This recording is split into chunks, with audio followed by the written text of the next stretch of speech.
Hi students, we are learning the fourth lesson, parts of a plant and their functions. In the last videos from these lessons, we are discussed about root system and shoot system. And also we are learn about shoot system, the stem, we learn about the stem, the leaf. Now we are going to discuss about the flowers. Another main part in the plants are the flowers. So when we see in our surroundings, in our surroundings, there are so many plants. Flower plants are there. Some are the big flowers, some are the small flowers, some are in red, some are in white, some are in blue. That means every different plant has a different colors of plants. Different colors of flowers, and the flowers are in different shape and different sizes. So that means the first point is flowers are in the different shapes, size and the colors. When we observe that flowers, we can some of the flowers gives us a pleasant smell, a beautiful smell like rose, jasmine, like that. But some of flowers did not give any pleasant smell. That means some of the flowers have the gives us the pleasant smell, and some of flowers did not give any smells.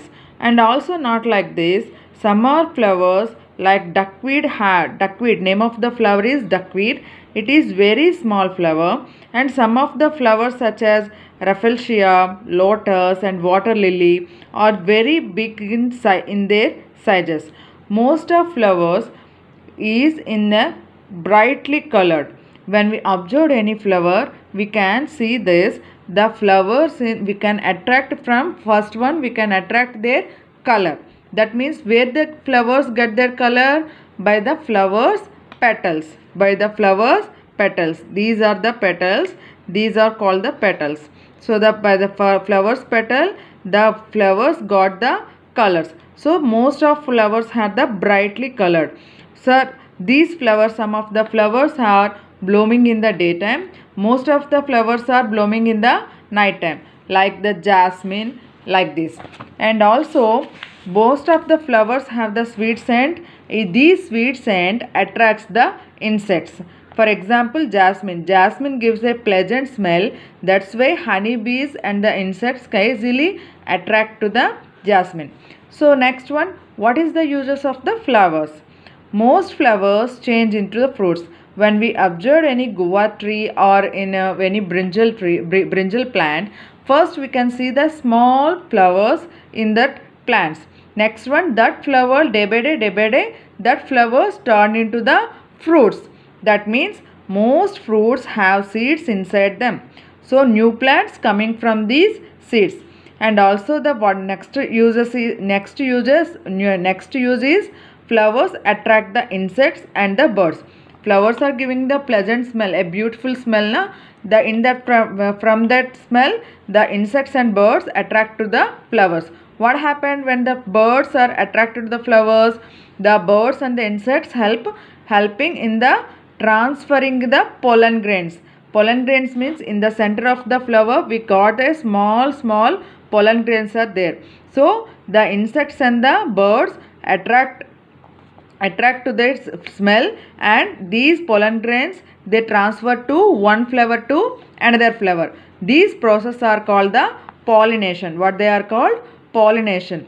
These pollination helps in the formation of the turn into the from flowers into the fruits. By the pollination process, every flowers turn into the fruits. This is the uses of the flowers. So next one is the fruits and seeds. So the next part, important part in the plants are the fruits and the seeds. Most fruits have the seeds inside them. Yes or no? When we cut an apple, how many seeds you can see in that apple? Maybe 2 or the 3. When you cut in a sapota, how many seeds you can see that in the seeds you can see? More than 1 or the 2. When you cut a papaya, how many seeds you can see? More than 3 or more than 3. That means lot of seeds we can see them. That means every fruit have the some of the seeds inside them. These fruits gives the another plants. These fruits helps them into and grow into the another plant. So the fruits also in the different color, different shape and the different sizes. But fruits that can be eaten are edible fruits. Which fruits we can eat? That fruits are called the edible fruits, like mango, banana, like this. Some of the fruits we can't eat. That type of fruits we can, what we said, non-edible fruits. What we said? Non-edible fruits. For example, dotra, foxglove. There are the different types of fruits based on the number of the seeds. Some fruits have the only one seed, like mango, almond, cherry. So we can see in the mango fruit, we can see in the mango fruit, there are only we can see the one seed. So some of the fruits have the we can see more than two, like the apple, sapodilla. Sapodilla means the sapota. Some of the fruits we can see the more seeds, like papaya, watermelon, like this. So in the fruits we have the difference in their seeds also. So what is the uses of the fruits and the seeds? The fruit, extra food, when the leaves prepare the extra food, they stored in the fruit. That fruit we are taking in our daily life. Most fruits have the seeds inside them. So many fruits we can, when we cut the fruit, we can see the seeds inside them. Most new plants growing from the seeds under the favorable condition. When we pouring the water day by day and the sunlight for the taking the sunlight, the seeds growing like a plant in the favorable conditions.